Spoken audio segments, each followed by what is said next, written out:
Maoist సిద్ధాంతాలు ప్రచారం చేశారన్న ఆరోపణలతో అరెస్టు చేసిన గాదే ఇన్నయ్యకు నాంపల్లిలో ఎన్ఐఏ కోర్టు రిమాండ్ విధించింది. పూర్తి సమాచారం మా ప్రతినిధి పవన్ ప్రత్యక్ష ప్రసారం ద్వారా అందిస్తారు.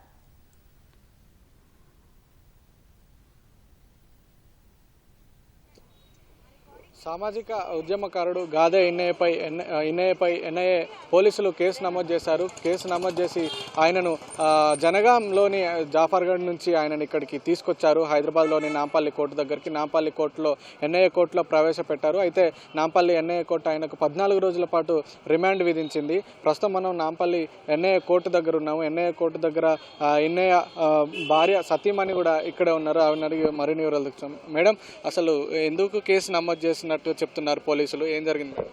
రామచంద్రారెడ్డి గారు చనిపోయింది కదా, అది చనిపోయినప్పుడు అక్కడ బరియలకి వీళ్ళు వెళ్ళినప్పుడు సంతాప సభ అందరు మాట్లాడతారు కదా, మాట్లాడినట్టు ఇటు సప్పుడు కరెక్ట్ కాదని మాట్లాడింది. అందుకే వాళ్ళకు కావాలంటే మీరు దాంట్లో చూసుకోండి, మీకు వచ్చింది కదా మెసేజ్, పేపర్ రికార్డ్ అంతా. రికార్డు వినండి, మీకు క్లారిఫై వస్తుంది, జనాలకు వస్తుంది, మీకు వస్తుంది, ఇంకా అందరు చూసే వాళ్ళందరికీ అదే వస్తారు. 9 o'clock నుంచి స్టార్ట్ చేసి వాళ్ళు కూర్చోబెట్టిండు. 11 గంటలకు అరెస్ట్ చేసినామని మాకు ఎఫ్ఐఆర్లు ఇచ్చిండ్రు. అప్పటి నుంచి తీసుకొని వచ్చేసారు. సో ఏం చెప్దాం అనుకుంటున్నారు మేడం మీరు ఇప్పుడు? ఏం చెప్దామంటే ఇంకా మరి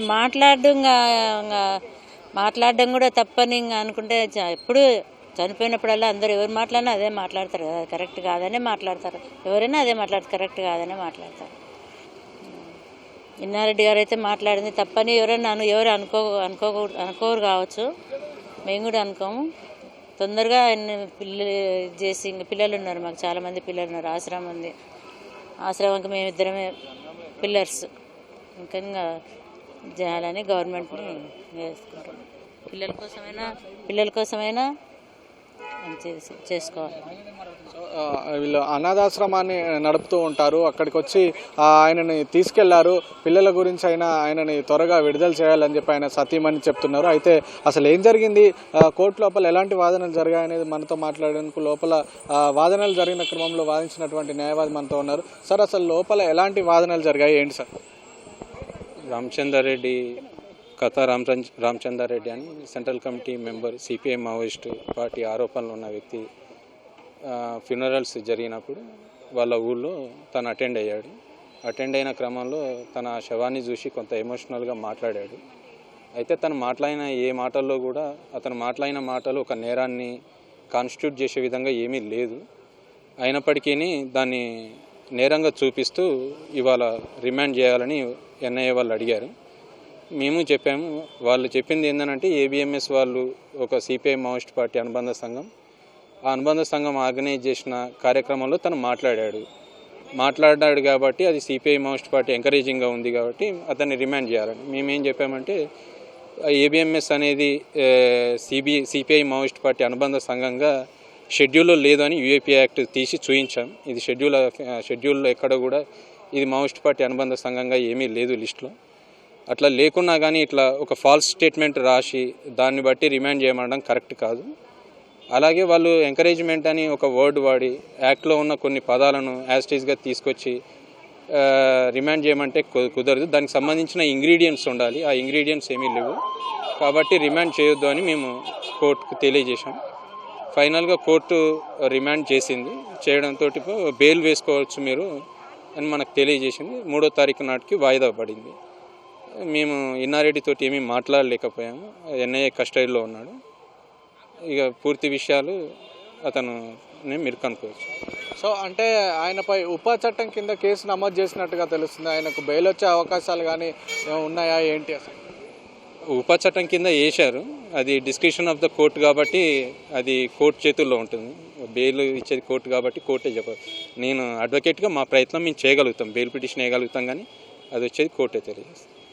సో మనతో పాటు పౌర హక్కుల నేత కూడా మరొకరు ఉన్నారు, ఆయన అడిగి తెలుసుకుందాం. సార్, ఇన్నయ్య గారు అరెస్ట్ని ఏ విధంగా చూస్తారు, ఏం చెప్దాం అనుకుంటున్నారు సార్? గాదే ఇన్నయ్య గారు తెలంగాణ సమాజానికే కాక మొత్తం దేశవ్యాప్తంగా ఒక ఉద్యమకారుడిగా అందరికీ పరిచయం. ముఖ్యంగా తెలంగాణ ఉద్యమ సమయంలో ఒక తెలంగాణ గొంతుకగా ఉన్నటువంటి గాదే ఇన్నయ్య గారు మరి బీఆర్ అంటే కేసీఆర్ చంద్రశేఖరరావుతో పాటు మిగతా తెలంగాణ సమాజం ఈరోజు మన రాష్ట్రంలో ఉన్న అన్ని పొలిటికల్ పార్టీల నాయకులతో సత్సంబంధాలు కలిగి తెలంగాణ ఉద్యమానికి ఊపిరి ఊదినటువంటి గాదె ఇన్నయ్య గారిని ఈరోజు ఎన్ఐఏ పోలీసులు అరెస్టు చేయడాన్ని తీవ్రంగా ఖండిస్తున్నాం పౌర హక్కుల సంఘంగా. ఎందుకంటే భావ ప్రకటన స్వేచ్ఛ అనేది భారత రాజ్యాంగం ప్రకారం ఆర్టికల్ 9 కింద ప్రతి ఒక్క పౌరునికి ఉంది. బూటకపు ఎన్కౌంటర్లకు వ్యతిరేకంగా జరుగుతున్నటువంటి ఈ కార్యక్రమంలో ఏదైతే కేంద్ర కమిటీ సభ్యుడు కాతే రామచంద్రారెడ్డి సంస్మరణ సభలో గాదె ఇన్నయ్య గారు మాట్లాడినటువంటి మాటలను ఉపయోగించి ఈరోజు అత్యంత దారుణమైనటువంటి రాజద్రోహం కేసు నమోదు చేయడం అనేది చాలా తీవ్రంగా ఖండిస్తున్నాం. ఎందుకంటే ఈరోజు మరి తెలంగాణ పోలీసులు దేశంలోనే నెంబర్ 1 అని చెప్పి ప్రభుత్వాలు చెప్తున్నాయి. కానీ ఈరోజు తెలంగాణ పోలీసులకు కేసు అప్పగించకుండా ఈరోజు కేంద్ర ప్రభుత్వం బీజేపీ చేతిలో ఉన్నటువంటి ఎన్ఐఏను నేషనల్ ఇన్వెస్టిగేషన్ ఏజెన్సీకి ఈ కేసు అప్పచెప్పడం అంటేనే ఈ కుట్ర ఉందని చెప్పి మేము భావిస్తున్నాం.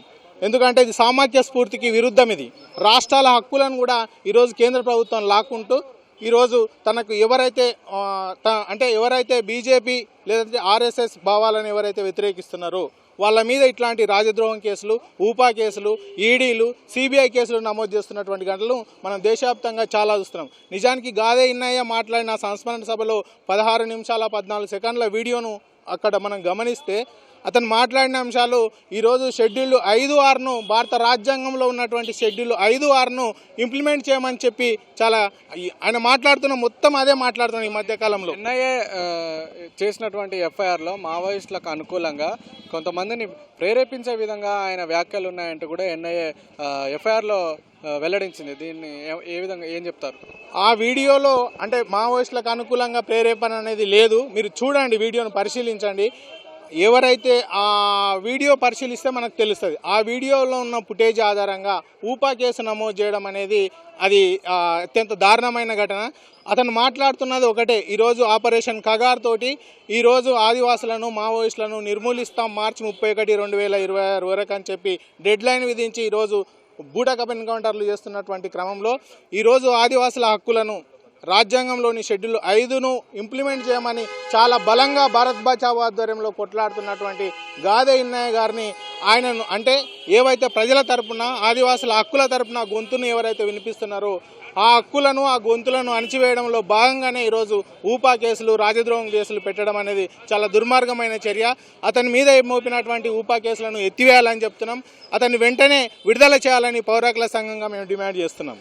చూసంగా గాదె ఇన్నయ్య అరెస్టుని అందరూ కూడా వ్యతిరేకిస్తున్నారు, ఖచ్చితంగా ఖండిస్తున్నారు. ఆయన వెంటనే విడుదల చేయాలంటూ కూడా ఇటు పౌర హక్కుల నేతలు కావచ్చు, ఆ కుటుంబ సభ్యులు కూడా చెప్తున్నారు. అయితే ఇన్నయ్యపై బిఎన్ఎస్ సెక్షన్ 152 ఉప సెక్షన్లు 13, 39 కింద అయితే కేసు నమోదు చేశారు. అయితే జనగాంలోని జాఫర్గఢ్లో ఉన్నటువంటి ఆయననైతే అరెస్ట్ చేసి ఇక్కడికి తీసుకొచ్చి ఎన్ఐఏ కోర్టులో హాజరుపరిచారు. అయితే 14 రోజులు రిమాండ్ విధించడంతో అయితే పోలీసులు ఆయనను చెంచల్గూడ జైలుకు తరలించారు. ప్రస్తుతం అయితే ఇన్నయ్యను చెంచల్గూడ జైలుకు తరలించారు. 14 రోజులు న్యాయస్థానం రిమాండ్ విధించింది. Over to you.